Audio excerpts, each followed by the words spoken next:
Hey everybody, Kuja here as usual. With the release of Street Fighter V, I've noticed that a lot of Street Fighter IV players have struggled making the transition to Street Fighter V.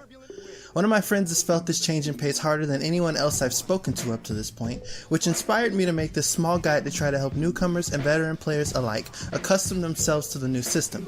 There's a slight chance that I will make multiple different videos to expand on the two key points I'll cover in this video that will be character specific, but that will be purely by request. With that said, there are some important Street Fighter tools that I will not be covering in this video. Footsies, spacing, optimal punish combos. The two subjects I will be covering in this video are how to understand the information actually being given to you by frame data, and the importance of Oki setups to obtain or maintain control of the match. If you feel like you are familiar with frame data and would like to skip ahead to Oki and wake up pressure, I'll give you a few moments to click here to skip ahead. I hate school so much that I feel like burning that shit a bunch, but I'm not gonna do it cause I'm not a terrorist. So let's talk about frame data. I'm sure you all know that some moves are punishable, like the Shoryuken for example, one of the easiest moves in the game to punish at well over 30 frames of disadvantage on block.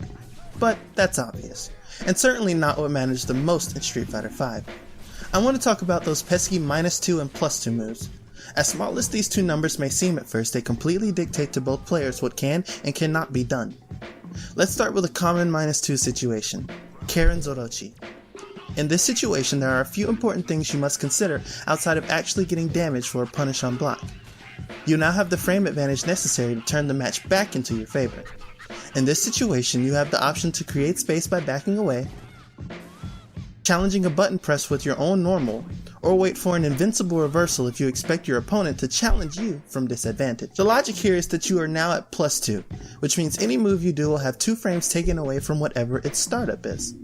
If you're a character with a 3-frame jab, you now have a 1-frame jab. If you're a character with a 5-frame jab, you now have a 3-frame jab. In either situation, you now have access to the fastest normal in the game. Your opponent, however, would now have a 5-frame jab if they had a 3-frame jab, and so on. The goal is to never put yourself at -2 or worse, as this pushes the match into your opponent's control and puts the risk on you to obtain control again. This applies to a very quick moment, however. If neither player chooses an option in this situation, the game is reset back to neutral. Now let's talk about +2 or higher situations. Take Nash's medium kick moonsault for example. This move is +2 on block, which means that unfortunately you simply cannot challenge it. If you try to dash, jump, or push any non-invulnerable normal or reversal, it will be counter-hit. When you are forced into this situation, you must either V-reversal or take the incoming pressure or mix-up. This situation is where most V-reversals truly shine.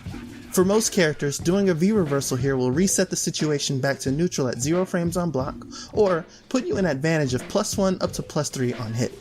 In either situation, your opponent's advantage has been completely stolen from them. Unfortunately, this is not true for all V-reversals, as some do not force any frame advantages, and some V-reversals are negative on block and put you in the same situation. As you can see, knowing the advantage or disadvantage of a move on block in Street Fighter V changes the entire flow of the match. Even if a move is not specifically punishable on block, learn that frame data. This can be overwhelming for some players, but have no fear. Our good friends at V-Frame and the authors of the Street Fighter V official Prima guide have got you covered. To reiterate, the strength of Oki setups is neutralized by V-reversals and understanding the type of V-reversal your character has. To make your life easier, I've categorized the 3 types of V-reversals and their frame data for you in this video. V-reversals that knock down are +2 on block with the exception of Cammy, who is at an abysmal -8 and can be punished. V-reversals that leave your opponent standing on hit or block are +1 up to +3 on hit and neutral on block. The advantage on hit is character specific. V-reversals that affect positioning do not have any effect on frame data and are the easiest to punish, having as low as 27 frames of recovery or as high as 41. Now that you are fluent in Street Fighter V's frame data, let's talk about what Oki really means for controlling pressure in this game. I've seen a ton of players mention that they feel like they simply aren't in control or can't easily close out matches in Street Fighter V if they're winning, so let's address that here. Nash's biggest strength is how difficult it can be to obtain any advantages on him. In a lot of situations, Nash can make his opponent feel as though they've had no chance to really respond to his pressure or mobility.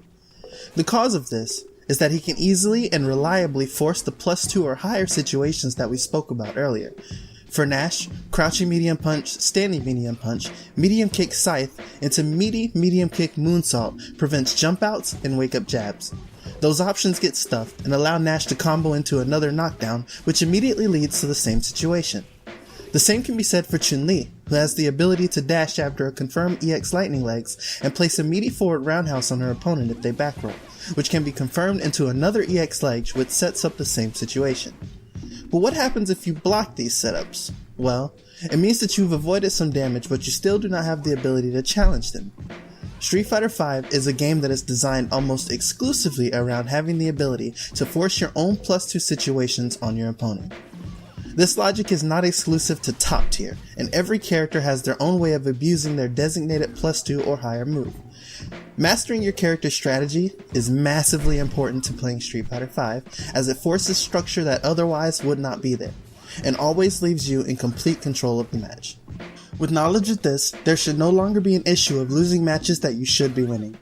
Go learn your Oki setups and you will quickly see that the world of vortexing that you thought was long gone with Street Fighter IV is still very much so alive and well. It just looks a little different than what we were used to.